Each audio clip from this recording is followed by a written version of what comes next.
All right, Alexander, let's talk about the Prime Minister's questions. That's what the PMQs are, No. right? Yeah. Yes, the Prime absolutely. Minister's Prime Minister's questions. Okay. So Starmer's not in good shape. He is not in good shape at all. The UK is not in good shape. And Rachel Reeves, the Chancellor, Rachel Reeves, during the PMQs was crying. So, I mean, my first question, I think everyone's first question as they're seeing the social media posts on this PMQs session or this PMQs event, everyone is asking why was she crying? What is going on here? What is going on? Why is the Chancellor crying? Yeah. Well, the straightforward reason why Rachel Reeves, the Chancellor, the Finance Minister, I mean, I think that's just to make it absolutely clear. She's the Finance Minister. She's the Finance Minister. Okay. We talk about, I mean, the British have all of these pompous titles left over from the Empire, which is Chancellor of the Exchequer, which is a medieval title. But the Chancellor of the Exchequer is the Finance Minister. So she is Britain's Finance Minister. Her job is to make the books balance. She cannot make the books balance for all kinds of reasons we're going to come to shortly. Britain is up to its ears in debt. It's probably got more than 100%. The debt to GDP ratio is probably by now above 100%. We don't have up-to-date figures, but it was, well into the 90s, when we last saw the figures. The government is running a deficit. And we'll discuss why it's running a deficit shortly. She wanted to provide some kind of savings, basically to reassure the bond markets. So the government got together and they came up with this idea to cut the social security spend by £5 billion. And they proposed these £5 billion cuts. And a major bill was put to the House of Commons to try to get them to approve these £5 billion cuts. And basically the entire Labour parliamentary party said no. I mean, there was a massive rebellion. They refused to agree to these cuts. The bill collapsed. The government basically changed the bill so completely that all of the spending cuts were deleted from it. So there's still no savings on the social security budget. The Labour MPs are absolutely furious. They're blaming the government and Starmer specifically for this disaster. So we had Prime Minister's questions, and Starmer sought to defend himself. And he was asked the question, does he still back his finance minister? And instead of saying that he did back his finance minister, he answered evasively, making it absolutely obvious to everybody that she's being set up as the scapegoat. And she was sitting next to him and she saw that happen. And that was why she burst into tears. Right. And that was basically the explanation for what happened. And by the way, Starmer came across absolutely terribly because even as she was crying next to him, he just plowed on answering questions, paying no attention to the fact that his finance minister, who is a woman, was in this state of deep distress. Many people felt that he acted very dishonorably towards his finance minister, both by seeming to be ready to scapegoat her, but also by, plowing on in the way that he did without showing her any degree of human sympathy. And that has also made a terrible impression, which is probably justified, by the way. But anyway, so that is the simple story about what happened yesterday. But there is, of course, a much, much, much more complicated one, which is the one that we're going to come to. And it's about the fact that this entire administration, this entire Starmer government is falling apart. And the Prime Minister's career as Prime Minister is, in my opinion, coming to an end. You may remember that about 2 or 3 weeks ago, I made a prediction. I said that I didn't think that he would be prime minister very long. At the time I said that, I think I am right in saying that I was the only person who said it, though, I follow British politics very closely and I know my own country. This morning, everybody's saying what Right. was, an out of the limb, off, I was far out on a limb when I made that prediction. Now it's becoming the consensus. So Starmer's throwing her under the bus, right? Yeah. She's gonna get the blame for Eventually. the terrible state Yes. of the economy, right? Yeah. Eventually, Yes. that's where things are heading Yes. towards. How much time does that buy Starmer? I think Right? I mean, he's doing it to buy some time, right? Yes. So he's Yes. going to put all the blame on her, and she realized it. The How much time does that buy him? this is actually an excellent question, because of course, if he now does sack Reeves, what he's going to do is do exactly the same for him that sacking Kwasi Kwarteng did for Liz Truss. It's going to actually precipitate the final collapse of his government and of his position. It's going to weaken him even further. I mean, he may have to do it because as the criticisms grow, the last desperate throw of a prime minister in trouble is to blame the chancellor and to sack the chancellor. But sacking the chancellor, the finance minister, in this situation, when everybody could see that the person who's ultimately responsible for this whole chaos is Starmer himself, all that is going to do is lead to demands that Starmer himself go. And so it might, because he's got a majority and because he's won an election and because it is the Labour Party, it's probably going to buy him a little longer time than it bought Liz Truss.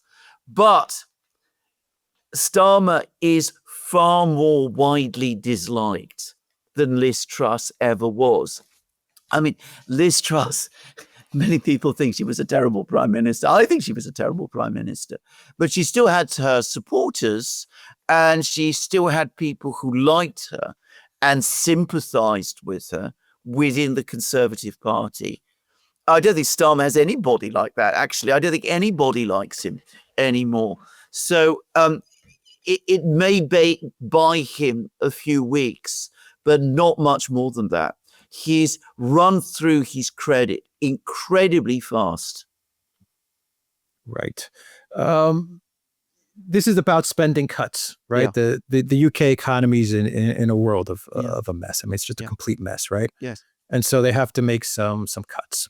Yes. Okay. Fine. Why don't they start with the most obvious cut instead of trying to figure out cuts to health and to pensions and to all of these programs, and they can't find a consensus there, and they're going through these debates and these arguments, trying to find out, where do we cut from the British people? What do we take away from the British people, right? That's the question that they're asking. We've made a mess of things as a government, and the government before, they've made a mess of things. And what's their solution? Let's take away from the British people. Or perhaps let's tax them some more. Or maybe let's take away from the British people and tax them some more. But why don't you start from the most obvious solution, the simplest solution, before you even go there, before you even talk about spending cuts, before you talk about additional taxes? Why don't you stop sending the money to Ukraine? I was watching one of your videos the other day, and you said that the UK is on the hook to Ukraine every year for £5 billion. Yeah. Every year? Yeah. Why don't they just start with that? Well, it did. And why don't they also stop talking nonsense about 5% NATO GDP and all of this? Just shut up. Stop talking about that. We know you can't do it. We know you don't have the money to do it. So just put all of that nonsense aside and stop sending money to Ukraine. Actually, why don't you ask for some money back? I mean, I don't know. Does that make any sense? It makes absolute perfect sense.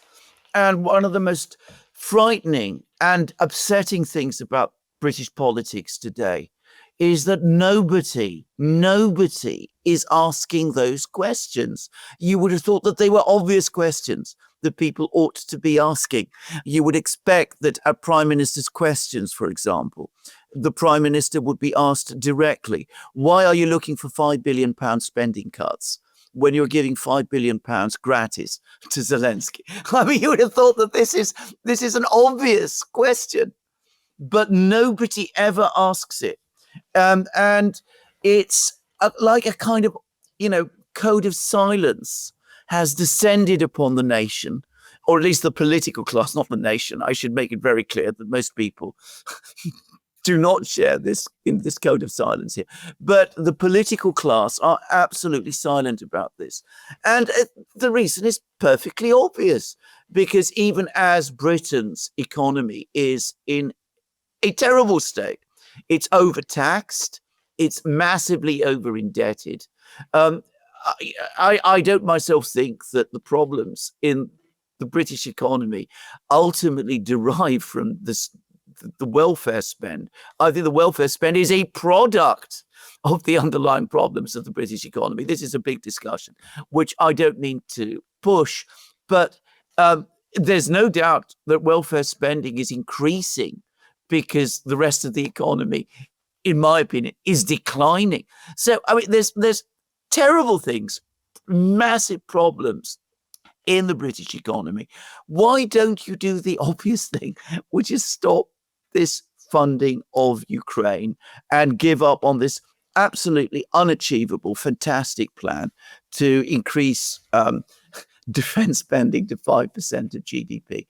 Well, the reason is that supporting Ukraine continues to be the overriding priority of the political class.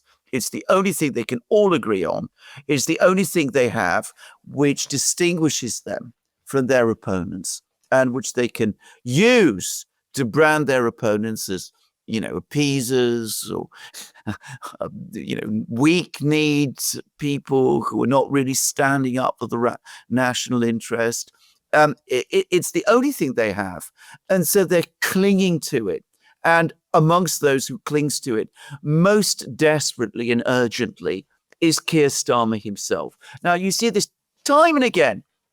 One of the things that he did over the last couple of days, which I thought was absolutely astonishing and completely bizarre, he made a speech about 2 weeks ago in which he made certain comments about immigration and gave the impression that he thought that immigration was indeed out of control, which is what most people in Britain believe, by the way, and that the government was going to take steps to bring it back under control.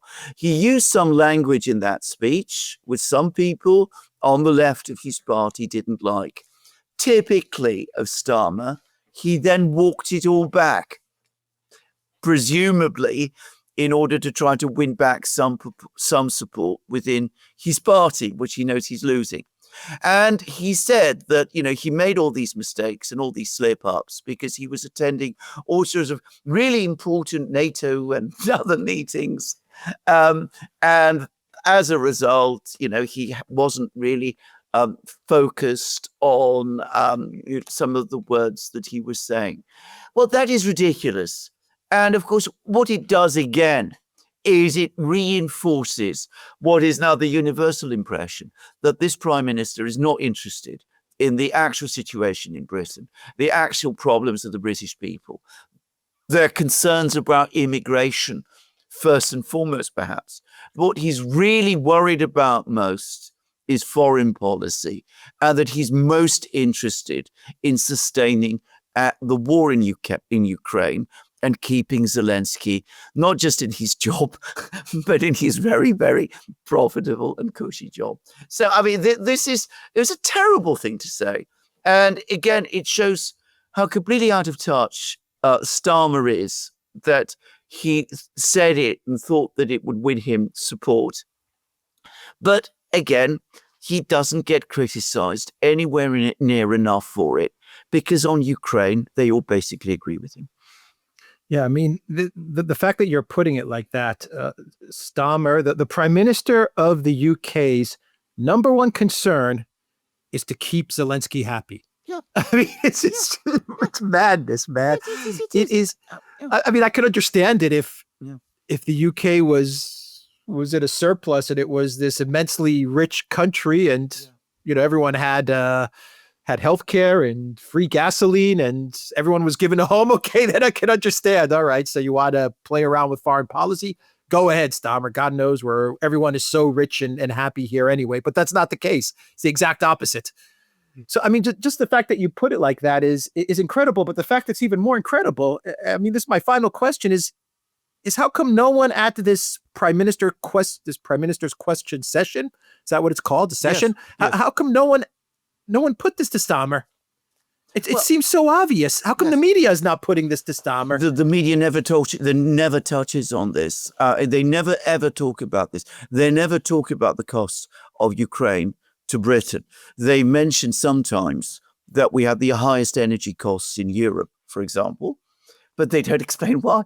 They don't. I mean, they always talk about Putin's war sometimes having done this damage, but of course they never discuss how sanctions and the economic war and the stoppage of Nord Stream have all had this effect. They never talk about any of these things.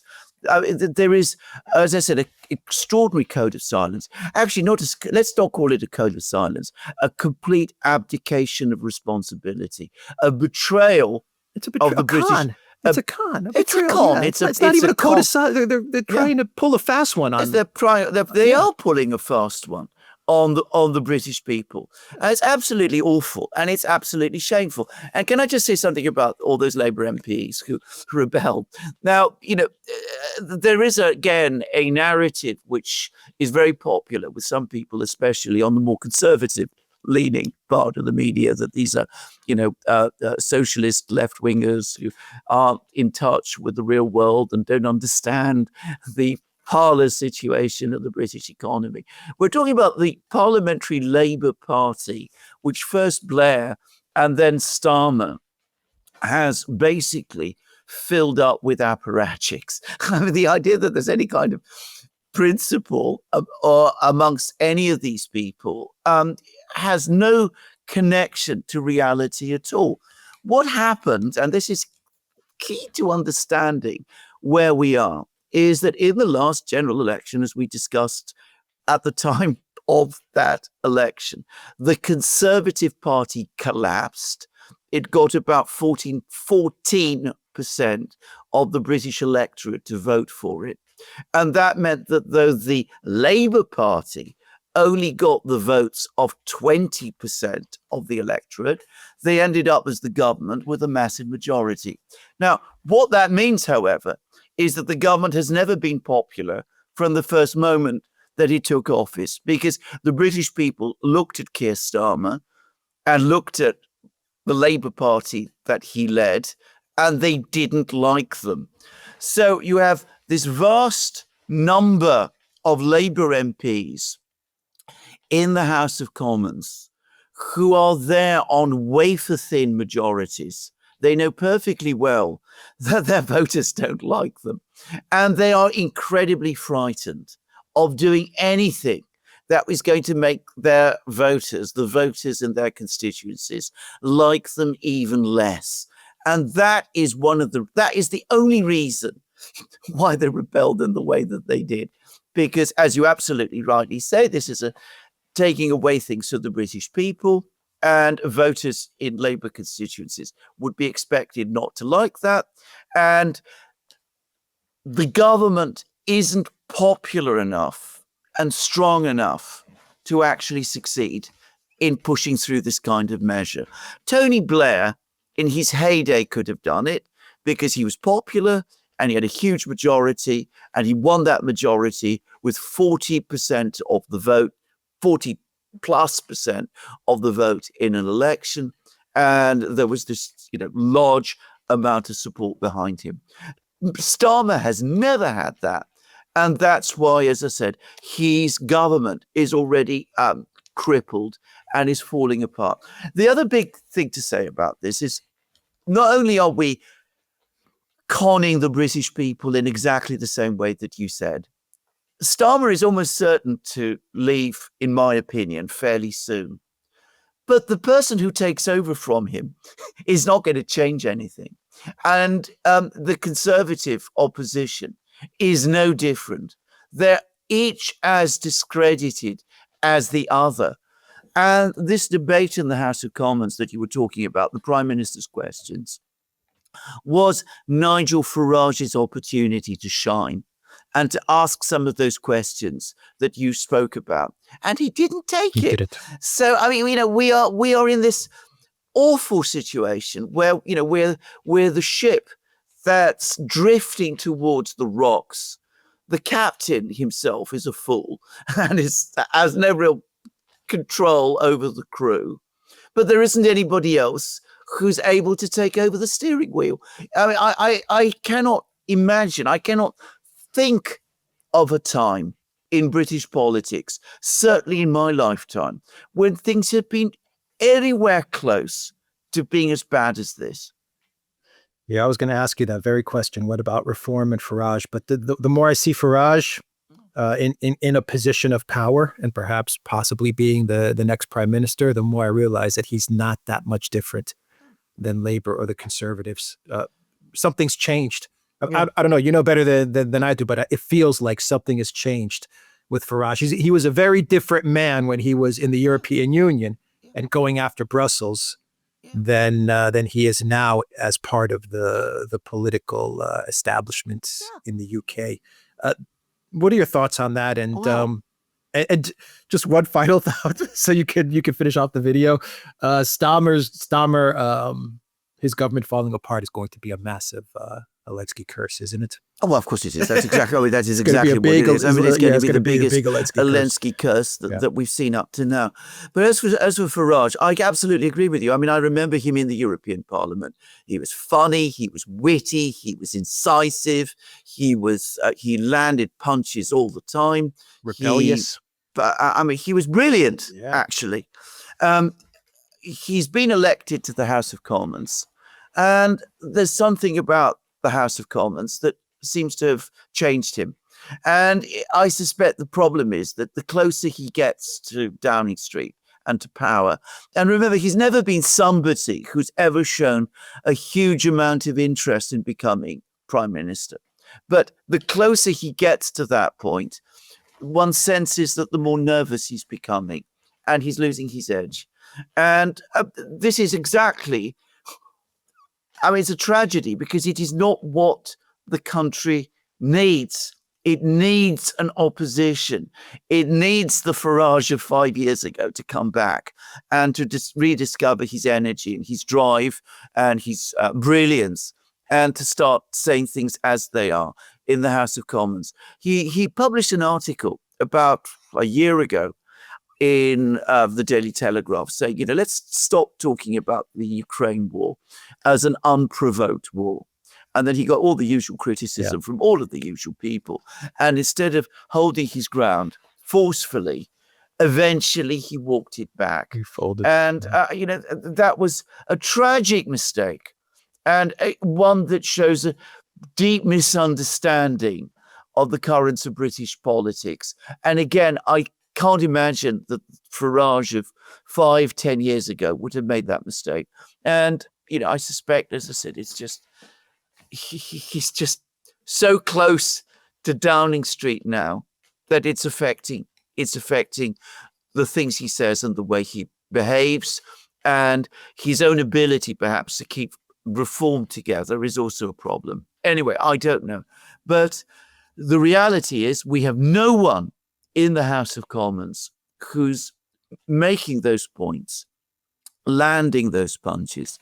The only other British political figure who might have done it, George Galloway. Well, you remember he won the by-election, but he was voted out in the actual general election. So he's not at the moment in the House of Commons. Yeah, Farage was fearless when he was in the EU. Absolutely. Now you watch him and it looks like he has a lot of fear. Yeah, exactly. Yeah. Exactly. Anyway, okay. We will end the video there. The Duran.locals.com. We are on Rumble and Odyssey and X and Telegram. Go to the Duran shop, pick up some merch. Like what we are wearing in this video update. You will find a link in the description box down below. Take care.